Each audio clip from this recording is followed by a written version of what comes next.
Welcome to Cooking with Mom Kitty. How are you all? Well, today we're going to be cooking, and I want to introduce you to my cast of characters. Mitch Kaplan, my fabulous piano player, Little Mikey, as I like to call him, my sweet little assistant who could do the boogaloo better than anybody. And it's a good idea to make sure that the children aren't around because, you know, sometimes they get a little risky. You know how they could tell the color of a woman's vagina?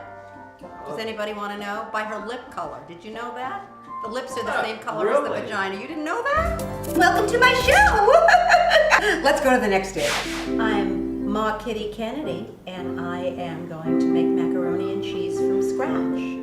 Is there anybody here who's ever had macaroni and cheese from scratch?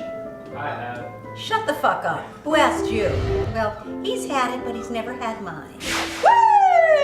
It's the disco 70s again, my favorite decade, and I'm going to make a disco stew with a little bit of meat, green peppers, onions, and all sorts of things in a stew. Music and dancing and everything else were my favorite. I don't know, my brain just went for the disco stew. Woo, baby, it was the 70s. There was stew everywhere. Everybody was rolling around on the stew at the disco. Everybody was eating stew and more. I tell you, it was great. Our next step is putting in the semi-sweet morsel. Woo! For those of you who love chocolate, yeah, that'll be, someone will clean that up. Put it on the 350-degree oven.